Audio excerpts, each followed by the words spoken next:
Эми отчет бериштин негизги маселеси эмне үчүн дегенде өзүңүздөр билесиздер, мен дагы ошол Акыл Өсөнбековичке окшоп отчет берүүгө үлгүрбөй калбайын деп отчет берип коеюн деп атамын. Ошон үчүн ушуну сиздерге жеткизип коеюн деп. 2020 жылдын октябрынан азыркы мезгилге чейинки Кыргыз Республикасынын Улуттук коопсуздук мамлекеттик комитетинин зыяндын уурдун толтуруулар боюнча маалыматы. Урматтуу коллегалар, мен цифраларды айтамын, чтобы кийин адаштырып албасаңыздар, урматтуу журналисттер. Себеби дегенде журналисттер кээде ушундай болуп атат да, цифраларды айтсаң, бир цифраны башка цифрага алмаштырышы менен анан жанагы туура эмес маалымат берип коюшат да. Ошондуктан так айтам, шашпай. Цифраларды алмаштырып албаңыздар. Кыргыз Республикасынын Улуттук коопсуздук мамлекеттик комитетинин ушул 2020 жылдын октябрынан баштап бүгүнкү күнгө чейин бардыгы болуп 168 миллиард 287 миллион 49 миң 184 сом өлчөмүндөгү акча каражатын кайтарды. Бул бүгүнкү курс боюнча доллар менен 1 миллиард 945 миллион 515 миң 19 доллар АКШ долларынан ашык болот экен. Демек, дагы бир жолу айтайын, Кыргыз Республикасынын Улуттук коопсуздук мамлекеттик комитетинин кайтарган акчалары бардыгы 168 миллиард 287 миллион деп коеюнчу, сомдорун айтпайын. 1 миллиард 945 миллион доллар болуптур. Булардын арасынан акчалай түрүндө 37 миллиард 776 миллион сом. Мен кыскаларын айтпай эле коеюн, себеби сөз көбөйүп кетет экен. Акчалай түрүндө 37 миллиард 776 миллион сом болуптур. Бул деген 436 миллион 725 миң АКШ доллар болот экен. Мүлк түрүндө 130 миллиард 510 миллион сом болот экен. Доллар түрүндө 1 миллиард 508 миллион доллар акча болот экен. Кылмыш иштерин жана мүлктү ишке ашыруу алкаганда төмөнкүлөр күтүлүүдө. То есть биз мына ушул декабрь айынын аягына чейин дагы кошумча 40 миллиард 893 миллион сомдук жумушту аткарып бүтөбүз деген оюбуз бар. Булар азыр кылмыш ишин алкаганда каралып жана бүтүп аткан жумуштар. Бул 472 миллион 755 миң доллар болот. Демек, мен жыйынтыктайм. 2020 жылдын октябрь айынан азыркы декабрь айынын аягына чейин, 2024-түн декабрь айынын аягына чейин 209 миллиард сом акча жиналган. 209 миллиард. Бул 2 миллиард 400 миллион доллар акча болот экен.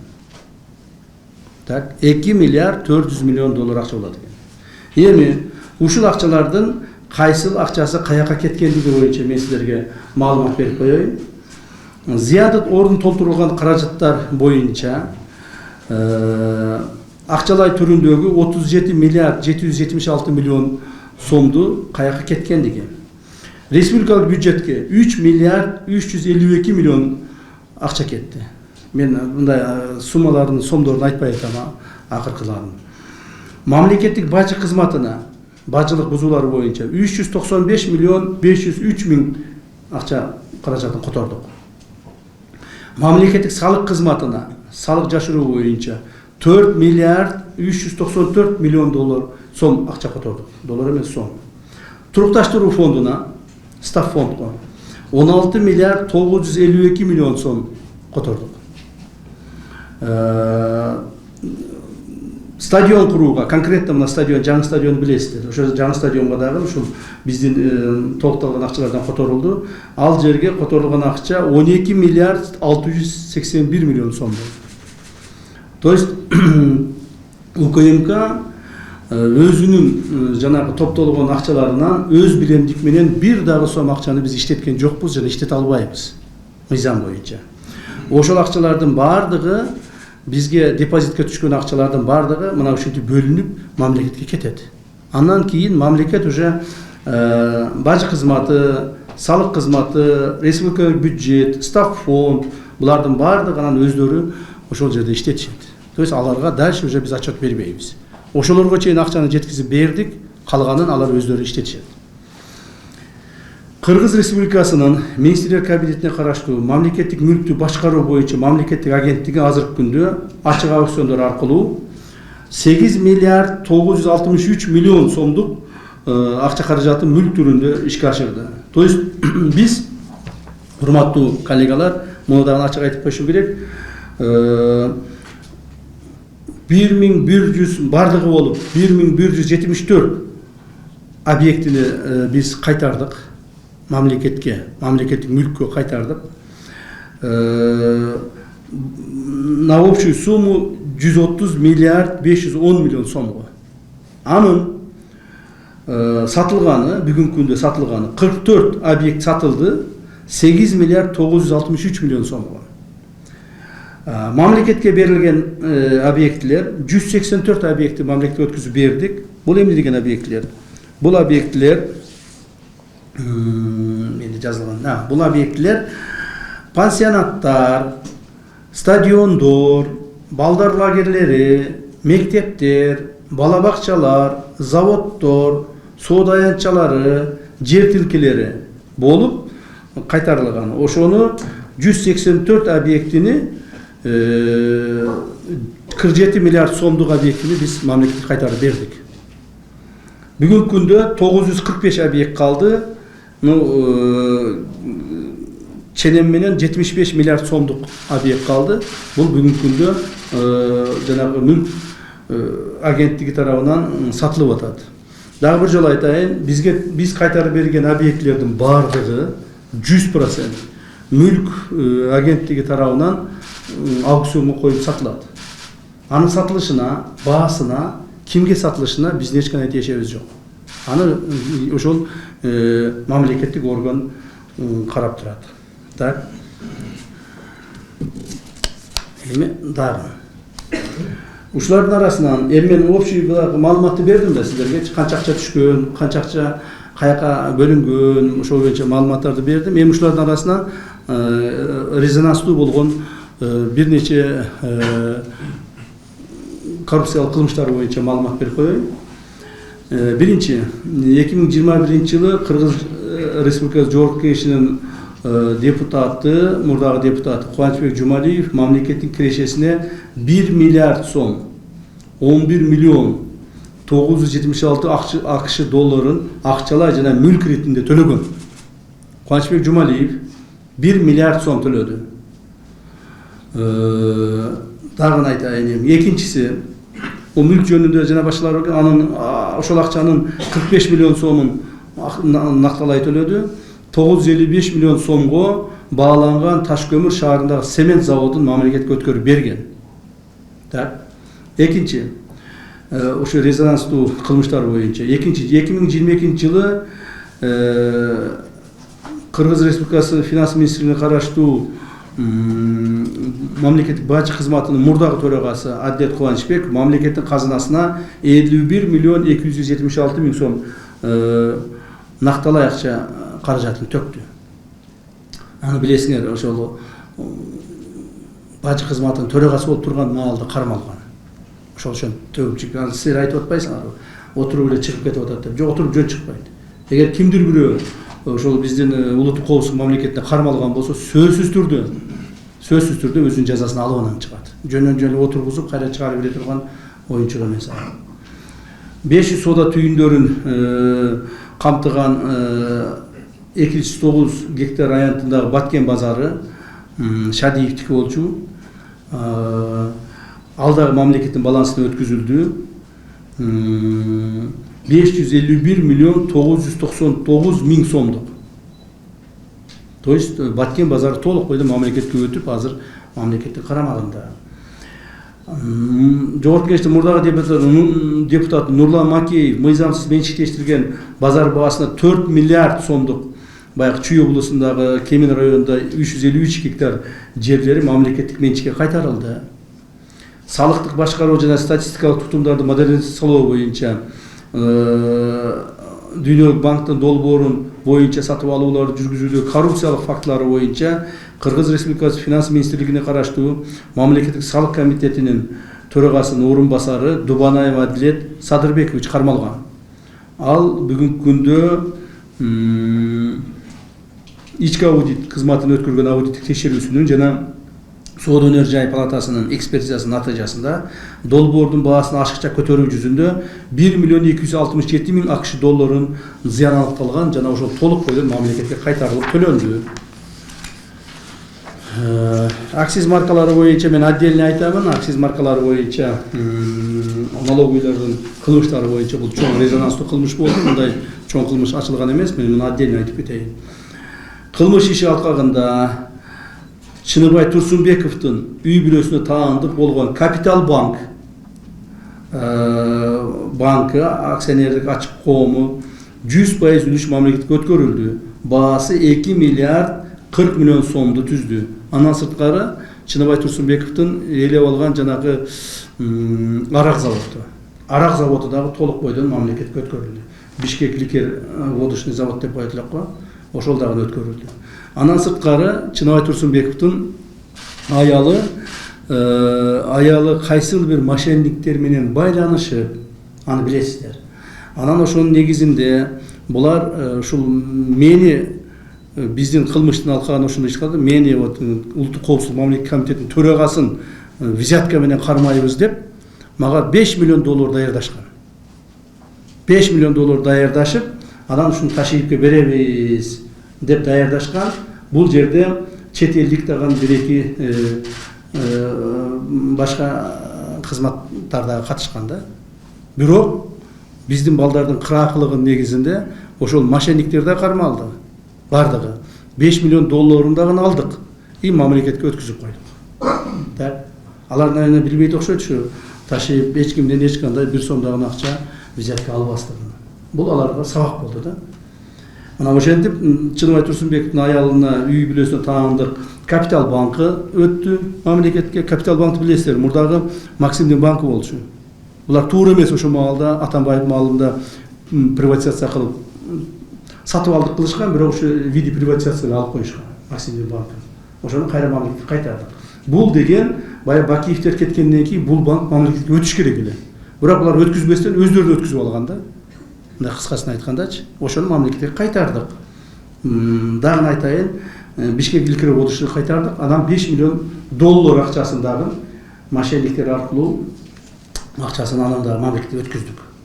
Баткен облусунда мыйзамсыз жеке менчикке өткөрүлгөн базар баасы 6 миллиард сомдон ашык турган жалпы аянты 138 гектар 64 жер участкалары түзгөн жер тилкелери мамлекеттик балансына кайтарылды. Бул да резонанстуу кылмыштарга тиешелүү болот.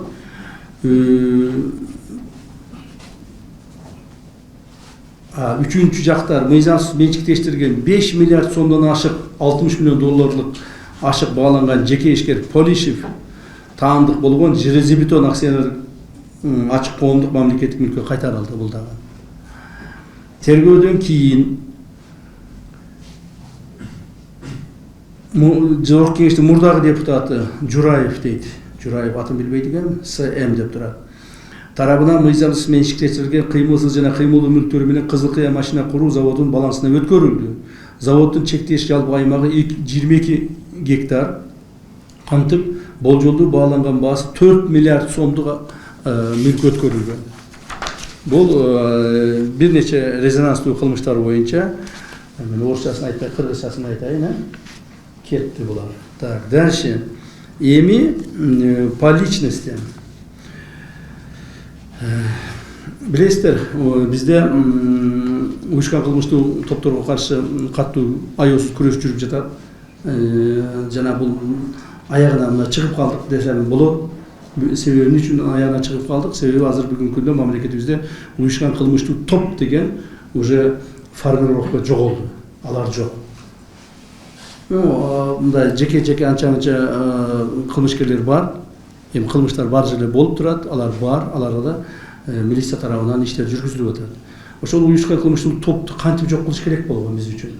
Эң негизгиси булардын финансылык булактарын биз жок кылышыбыз керек эле. Бүгүнкү күн ушуга чейин уюшкан кылмыштуу топ Кыргызстанда өтө байып кеткен. Кыргызстандагы эң бай адамдардын ичине уюшкан кылмыштык топтун лидерлери кирген. То есть алар кандай болсо да чиновникти да сатып ала беришкен, бизнеси да жасай беришкен, бүт бардык нерселерди жасаганга колдору узун болгон. Мына ошол уюшкан кылмыштык топтон уюшкан кылмыштык топ менен күрөшүү багыты боюнча мамлекеттик кирешесине бардыгы болуп 50 миллиард сом алынды. 50 миллиард сом уюшкан кылмыштык топтун эсебинен алынды. Булар кимдер? Бул Камчыбек Асанбекке карата, Досонов, аты ким эле? Кадыр Досоновго карата, Эркин Мамбеталиевге карата, Чыңгыз Жумагуловго карата ушулар боюнча топтолгон каражат 50 миллиард сом болду. Бул жерде мүлктөр бар, накталай акчалары бар, мүлктөрдүн бардыгы мындай жакшы мүлктөр, алар сатылып атат. Народнойлар, глобустар бар, пансионаттары бар. Уже 2-3 пансионат уже сатылып кетти. Так, чоң спортивныйдын баягы курулуштары бар, жана башкалары бар. Ошолордун бардыгын алдык. Бүгүнкү күндө уюшкан кылмыштык топ Кыргызстанда жок, жаналардын бардык финансылык тамырларын кыркып бүттү. Эгер бүгүнкү күндө бир бандит боло турган болсо, ал көчөдөгү жанагы тыйын тыпыры жок, көчөдө калган бандит. Мурдагыдай беловоротничковый бандиттер жок уже, болбойт. Мындан ары Кыргызстанда уюшкан кылмыштык топ болбойт, эч кандай смотрящий, вор в законе, дагы деген сөздөр бар, ошолор болбойт уже. Все. Кыргыз элибиз Кудайга шүгүр, мындан ары тынч, эсен аман, бандиттерден коркпостон, биздин ишкерлерибиз өздөрүнүн бизнесин кылып, бардык өз иштерин жасай берет. Биз ушуга жетиштик. Мына акыркы 4 жылдагы ишибиз негизинде. Матраимов боюнча билесиздер, уюшкан кылмыштык топтун дагы бир чоң маселеси бул ошол финансылык подпитка болуп, финансы жагынан алар көптөгөн жакка кирип кетишкен. Булардын финансылык кылмыштардын Матраимовдун кылмыштарынын бардыгы финансылык кылмыштар.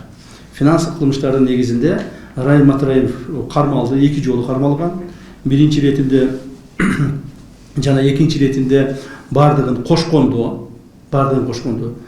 Райымбек Матраимов мамлекетке 223 миллион 419 миң 615 АКШ долларын өткүзүп берген.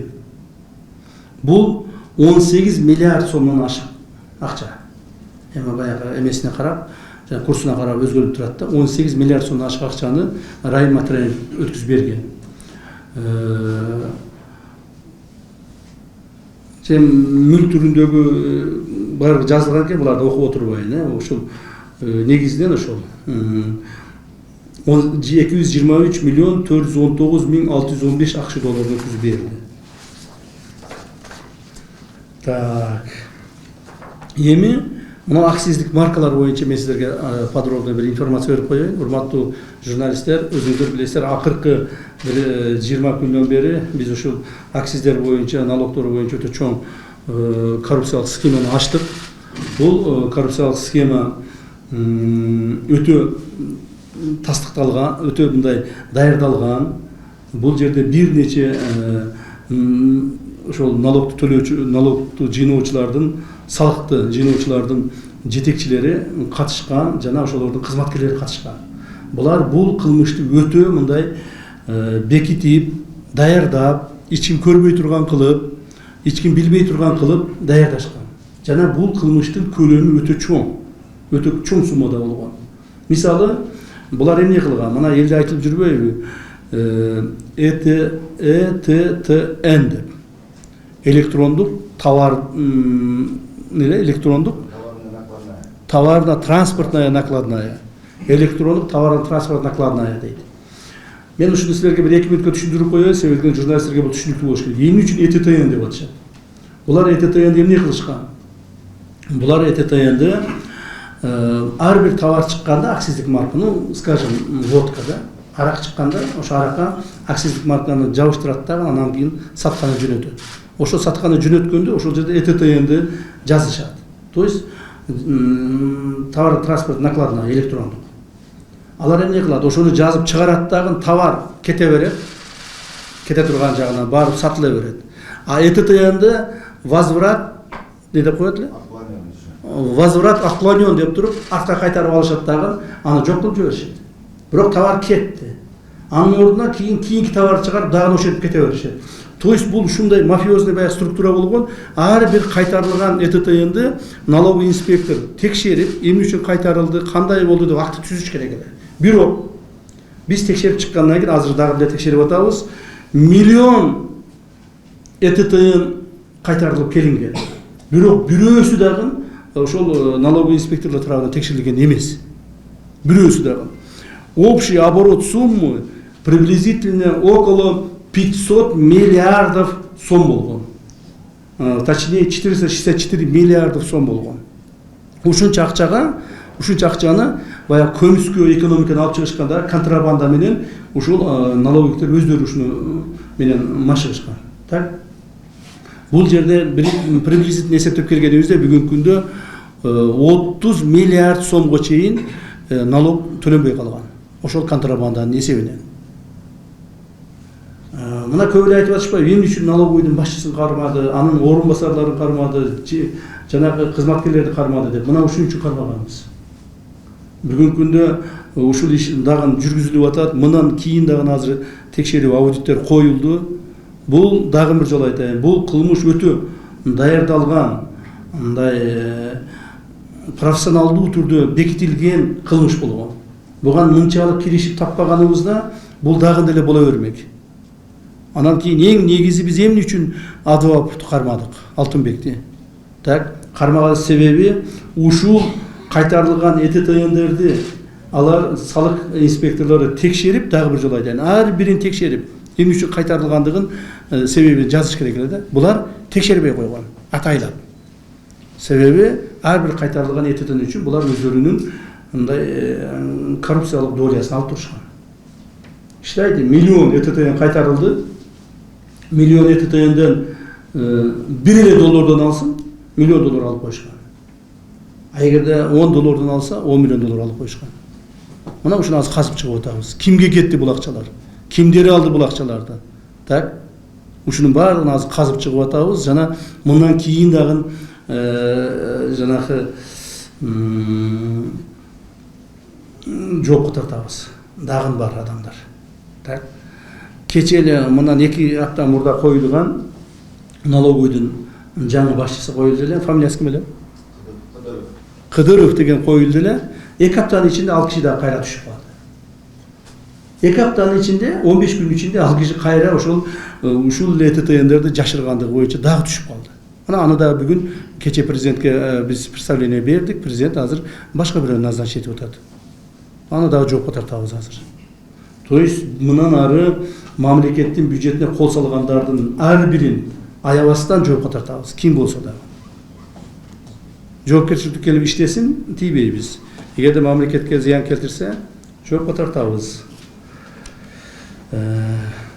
ЭТТН болчу негизинен ушул. Бул жерде эми перечиндер бар экен, мен перечиндерди окуп коеюн. Негизинен ушул. Мен силерге айта турган кабарларым ушул. Эгерде сурооңор болсо, мен жооп берүүгө даярмын.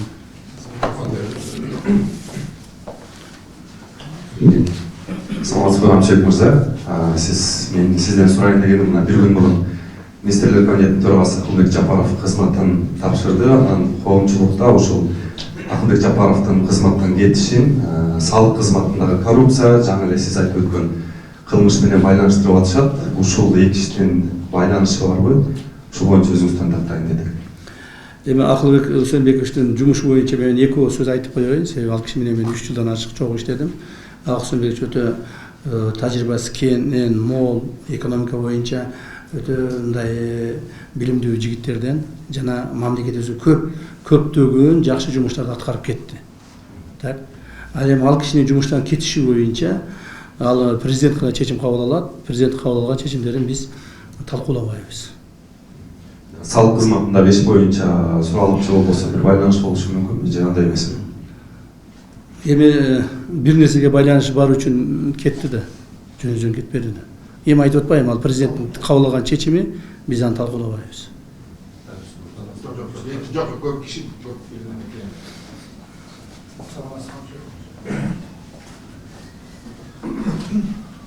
Депутат газетасы Зұлпы Қарсаманов. Қыдыр Шайыр, сізде ел арасында кейінгі президенттікке барады деген сөздер болып жатады. Бұның қаншалық деңгейде шындығы бар? Айтып қойсаңыз. Эми бул мамлекетибизде президенттик орун бирөө эле. Так. Бүгүнкү күндө урматтуу президентибиз Садыр Кожоевич иштеп атат. Жана ушул эгемендик алганыбыздан бери президенттердин арасынан мен ойлоймун эң мындай бир результативный удача иштеген президенттердин бири болуп атат. Так. Эки жылдан кийин боло турган президенттик шайлоого мен ойлоймун урматтуу президентибиз Садыр Кожоевичтин барганга толук юридикалык укугу бар. Мен ешқандай президенттікке қойбоймын, ешқандай президенттікке барбаймын. Мен толық ойдон Садыр Кожоевичти колдоп чыгам. Бул бир. Эми ал кишиден башка дагы кимди колдошубуз мүмкүн? Мына силер өзүңөр айткылачы, кимди колдой алабыз? Бекназаровду президент кылайлыбы? Равшан Жээнбековду президент кылайлыбы? Так, кимди президент кыласыңар дагы? Же болбосо кайрадан Атамбаевди алып келип президент кылайлыбы? Мунун бардыгын көрдүк го, мунун бардыгын өттүк. Ошондуктан орустар айтмакчы, добра не ищут. Так, жакшы иштеп атат президентибизди мындан ары колдошубуз керек. Жана экинчи сурокко кийинки конституция боюнча Садыр Кожоевичтин юридикалык жагынан кийинки конституция менен 2 жолу президенттикке койгонго укугу бар. Так, демек 2027 жылы bir жолу 5 жылдыкка, андан кийин дагы бир 5 жылдыкка койгон укугу бар. Ушул убакыттарда биз толук бойдон президентибизди колдоп, ошол кишини колдогонго колдойбуз дейм да. Мен дагы бир жолу айтайын, мен эч кандай президентке койбойм.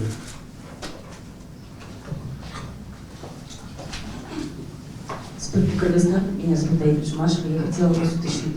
Вообще, Кыдыршевич, на днях стало известно о том, что Кыргызстан и Таджикистан достигли соглашения по границе, да, не могли бы вы более подробно об этом рассказать?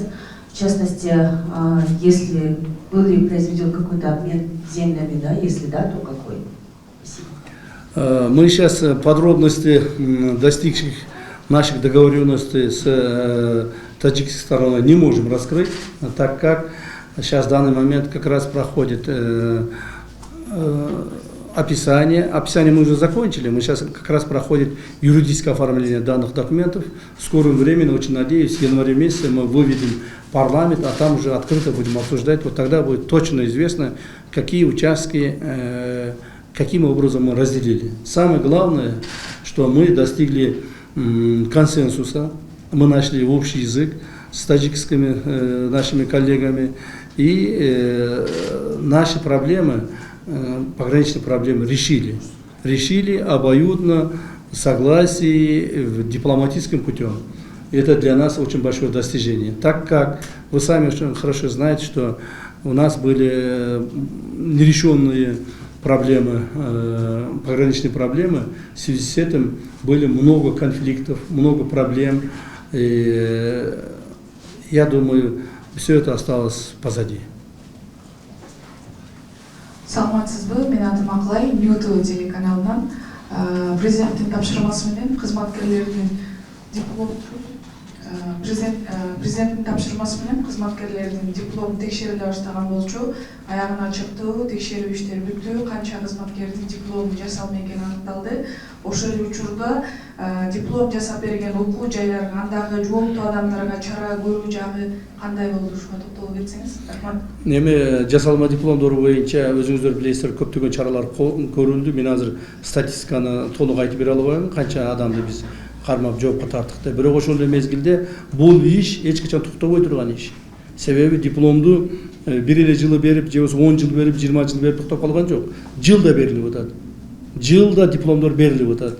Эгерде ушул биздин көргөн чараларыбызга дагы карабастан, дагы деле ушундай поддельный дипломдорду бере турган болсо, алар жоопко тартыла берет. Жана бул маселе, бул иш токтобойт. Бул дагы деле уланып атат. Бүгүнкү күндө деле чыгып атат. Мына жогорку кеңештен эле биз бир ушу божомол менен бир 15тен ашык адамды жумуштан алдык окшойт. Ошол жерде эле аппаратта иштеген адамдар. Көпчүлүгү дипломдору поддельный болгон, трудовой книжкалары поддельный болгон, То есть бүт өзүнүн өздүк документтерин туура эмес алышкан да.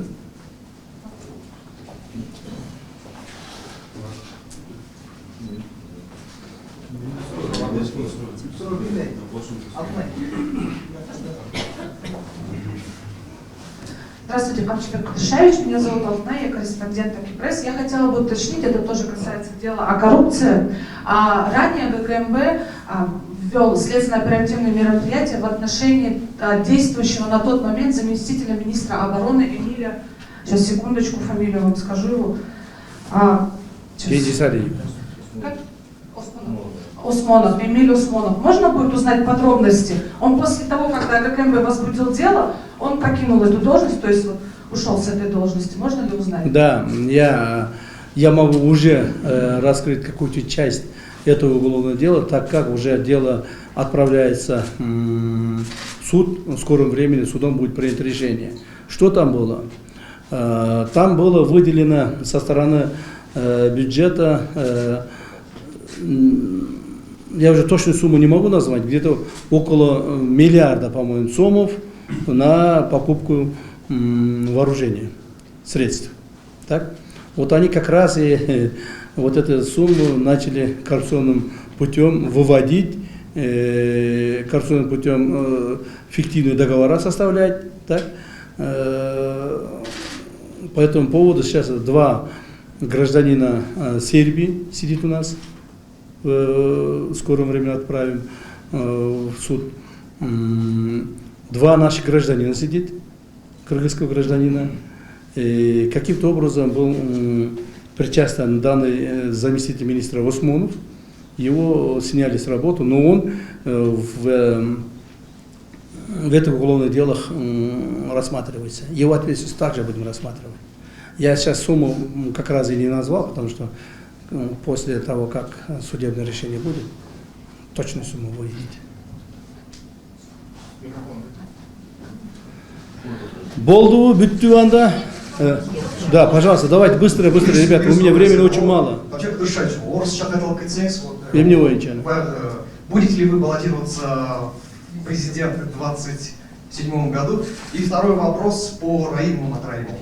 Потому что в апреле, когда вы привезли его из Баку, тогда в сообщении спецслужбы говорилось о том, что он был связан с киллерами из азербайджанской ОПГ. Но после того, как предъявлены... Все, я понял ваш вопрос, да. Так, уважаемые журналисты, я еще раз хотел бы ответственно заявить перед вами, в 2027 году, когда будут президентские выборы, я не буду баллотироваться. Я буду поддерживать нашего уважаемого президента Садыр Ходжоевича, так как он юридически имеет право еще 2 раза баллотироваться, то есть на 2 срока баллотироваться по новой конституции. Так. Я очень надеюсь, что наш народ также данное наше решение поддержит, так как есть очень много мегапроектов, начатые Садыр Ходжоевичем. Ни один президент до сегодняшнего дня, после обретения независимости, таких больших мегапроектов не взялся и не реализовывал. Так? А Садыр Ходжоевич взял за эти проекты, смелости набрался и сейчас начинаем реализовывать. Каким образом жизнь изменилась при Садыру Ходжоевиче, народ, наверное, сам скажет, я не буду здесь рассказывать, там времени терять. Естественно, жизнь улучшилась на лучшую сторону. Я считаю, что лучше него в данный момент нет того человека, который чтобы мог бы стать президентом. Я не думаю, что народ завтра обратно выберет Равшан Жээнбекова президентом или Азимбек Анаркуловича Бекназарова президентом или обратно вернет Атамбаева президентом. Я думаю, народ уже более приученный, народ уже знает, народ уже знает цену каждого политика. Поэтому я считаю, что мы правильно делаем. Еще раз, чтобы запомнили, уважаемые журналисты, я не буду баллотироваться в президенты. Так? Я буду поддерживать уважаемого Садыра Ходжоевича. А по части Раима Матраимова, уважаемые журналисты, я тоже могу здесь подробно некоторые факты вам рассказать. Да, мы Матраимова, когда после ликвидации Камчкульбаева, произведенной осенью 2023 года, он из страны исчез, Раим Матраимов. Исчез. Он нарушил несколько законов по переходу границы, по незаконный переход границы и все другое. Мы ему несколько раз отправляли людей, чтобы он вернулся. Но он подумал, наверное, где-нибудь спрячется, и мы его не достанем. Нет. Да, он спрятался в Азербайджане. Мы несколько раз отправляли запросов, не могли его достать. У него там были свои, наверное, покровители. Так? Он тоже там нашел свои покровителя, и мы не могли его достать. Но по результатам проведенных спецмероприятий мы его привезли. Что было, знаем мы сами. Раскрывать суть этой спецмероприятия мы вам рассказывать не будем. Самое главное, мы его доставили в нашу страну, так, и в результате чего он выплатил в данный момент, как я уже ранее сказал, 223 миллиона, да? Да, 223 миллиона долларов в казну нашему государству. Дальше он не будет заниматься ни криминалом, ни финансовыми махинациями и ни другими. Если он будет этим заниматься обратно, мы его обратно привлечем к ответственности. А он здесь находится в стране? Да, он в стране находится. Не собирается уезжать? Не знаю, это его воля. Поедет, приедет, уедет, и мы можем и там достать его. Амчек Кудышевич, извините меня за глупицу, я извиняюсь за вас. Пожалуйста. Да, Можете, пожалуйста, рассказать по поводу человека, который пытался покуситься на вас? Его задержали, многие в соцсетях не верят, что это... Какого человека? Который вам принес вот эту бандеролку. Да. Вот, Многие не верят, что это настоящий агент. Может быть, это... Так, знаете ли, мы особенно Государственный комитет национальной безопасности или органы национальной безопасности никогда не будут задерживать простого или там невинного человека. Это для нас выше наших чести. Мы никогда не опустимся того, чтобы там задерживать невиновного человека. Так? И его виновность доказана всеми материалами уголовного дела. То есть, как он заказывал передачу данной конверта, через кого, все это зафиксировано на видеоматериалах. Так? И он уже признался, кстати, я вам маленький секрет открою, он все это печатал со своим сыном в компьютере своего сына. Так? Своего сына. Мы этот компьютер тоже взяли. Там все следы остались от этого письма. Ну, там тоже были, наверное, какие-то люди, пока он этих людей не раскрывает. Но мы считаем и доказали, что поймали того человека, который действительно, он, наверное, не смог, конечно, мне навредить, но он хотел, наверное, напугать. А вот он... Я думаю, он ошибся, что я человек такой, что не пугаюсь никогда. Он признался, да? То есть, Ну да, он признался, что... Да, вот, а кто его заказал? Ну, мы сейчас это дело расследуется, я, как говорится, все подробности сейчас рассказывать не смогу, но я вам уже кое-что рассказал, что он вместе со своим сыном напечатал данное письмо в своем компьютере у сына. Последний вопрос задает Корктан, наверное, да. Наверное, подумал, что я поведусь и с ними и испугаюсь, еще другое. Продолжение этого. Вы допросили потом супругу Чыныбая? Да.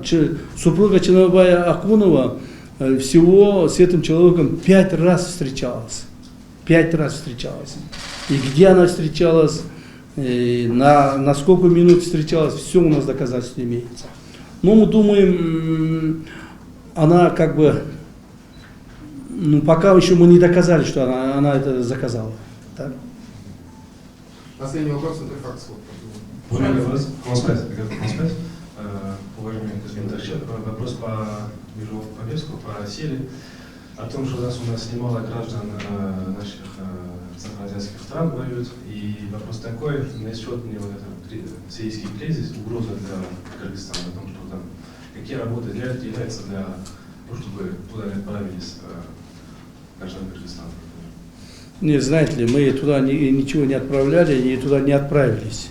Так? Но то, что вы правильно сказали, что там среди этих боевиков имеются тоже наши граждане, у нас тоже имеется такая информация, и у нас есть точные данные, кто там воюет, какие наши граждане воюют. Не только своих граждан знаем, мы даже знаем граждан соседних стран, так, пофамильно, по лицу, полностью. Мы не думаем, что эти ребята нам будут угрожать. Мы готовы к этому как бы вызову. Құрметті журналистер, жиынға қатысып бергендерге чоң рахмат білдіреміз. Мына айтқаныңыздың барына жауап бердім. Ешқандай эме жоқ. Кыргыз Болды, рахмат, жақсы